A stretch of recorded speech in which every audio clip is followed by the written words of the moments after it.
Friends, ఎలా ఉన్నారు? బాగున్నారా? నేను చాలా బాగున్నాను. మీరందరూ కూడా బాగుండాలని మనస్ఫూర్తిగా కోరుకుంటున్నానండి. ఈరోజు మన రెసిపీ వచ్చేసి చక్కగా గోబీ పరాటా అయితే చేసుకోబోతున్నామండి. చాలా చాలా టేస్టీగా ఉంటుంది, చక్కని టేస్టీగా వస్తుంది. కాబట్టి మీరు కూడా తప్పకుండా ట్రై చేయండి. మీకు ఎలా వచ్చిందో కామెంట్ చేయండి. కొత్త వారు చూస్తున్నట్టుంటే సబ్స్క్రైబ్ చేసుకోండి ఫ్రెండ్స్. ఇప్పుడు ప్రాసెస్ ఏంటో చూద్దాం. మనకు కావాల్సిన పదార్థాలండి: పిండి ఇలా స్మూత్గా కలిపేసి పెట్టుకోవాలి. ఇది చిన్నగా తురిమేసుకున్నాను. కాలీఫ్లవర్ మొత్తం ఇలా సన్నగా తురిమేసుకోవాలి. 3 పచ్చిమిర్చి, ఒక చిన్న ఆనియన్, 1 టీ స్పూన్ వామ, టేస్ట్ తగినంత సాల్ట్, కొత్తిమీర అండి. ఇంతేనండి మనకు కావాల్సిన పదార్థాలు. ఈ మొత్తం అంతా మిక్స్ చేసుకోవాలి. ఇప్పుడు ఇందులోకి ఆనియన్, పచ్చిమిర్చి, ఈ వాము, 1/2 టీ స్పూన్ అండి సాల్ట్, కొత్తిమీర, ఈ మొత్తం అంతా కలిపేసుకుందాము. చాలా టేస్టీగా ఉంటుందండి. ఇదైతే పరాటా సూపర్ టేస్టీగా ఉంటుంది. తప్పకుండా మీరు కూడా ట్రై చేయండి. మీకు ఎలా వచ్చిందో కామెంట్ చేయండి. కొత్త వారు చూస్తున్నట్లుంటే సబ్స్క్రైబ్ చేసుకోండి ఫ్రెండ్స్. మీ ఫ్రెండ్స్కి షేర్ చేయండి. వీడియో అయితే ఒక లైక్ అయితే చేయండి. మీరు లైక్ చేయడం వల్ల ఇంకొక 10 మందికి వెళ్తుంది వీడియో అయితే. అందుకని లైక్ చేయండి, షేర్ చేయండి. కొత్తవారు చూస్తే తప్పకుండా సబ్స్క్రైబ్ చేసుకోండి. ఇలాంటి మంచి మంచి వీడియోలు చాలా వస్తుంటాయి కనుక. ఇంతేనండి. ఇక ఈ మొత్తం మిక్స్ చేసుకున్నాం కదా. మనమైతే ఇప్పుడు ఎలా చేసుకోవాలో చూపిస్తాను. స్టవ్ వెలిగించుకుందామండి. అలాగే పెనం అయితే పెట్టేసుకుందాము.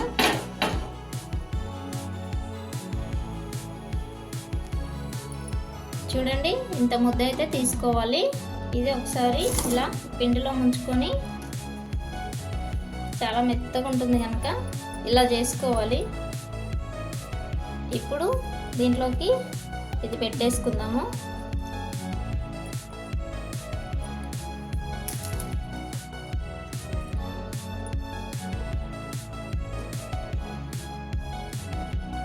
ఇదంతా ఇలా లోపలికంటూ ఇలా చేసేసుకోవాలండి పైకి పిండి ముద్దంతా.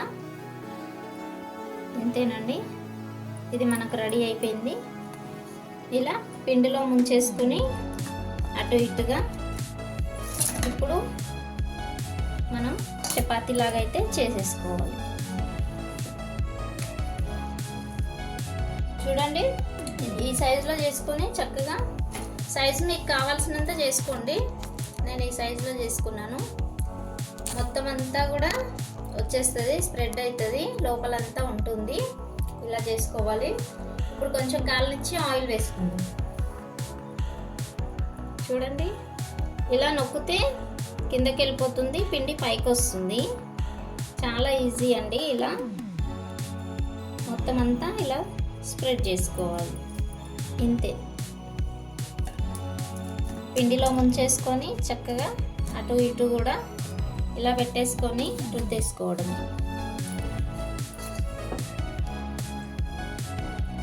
చూడండి, ఇది మనకు సగంగా కాలిపోయింది కదా. ఇలా ఆయిల్ వేసుకొని ఆయిల్ అంతా కూడా స్ప్రెడ్ చేసుకోవాలి. ఇప్పుడు అటువైపుగా తిప్పుకుందాము. ఇటు కూడా ఆయిల్ అంతా పెట్టేసుకోవాలి. చూడండి, మనకైతే ఇది చక్కగా కాలింది, తీసేసుకోవచ్చు.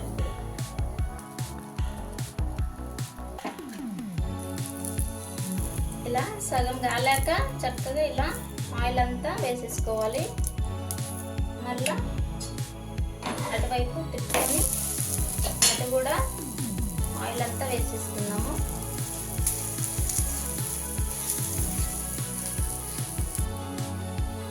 చూడండి, ఇలా అయితే మనకు రెడీ అయిపోయినాయి. ఇప్పుడు స్టవ్ ఆఫ్ చేసేసుకుందాము. ఇలా ప్లేట్లోకి సర్వ్ చేసుకోవాలి.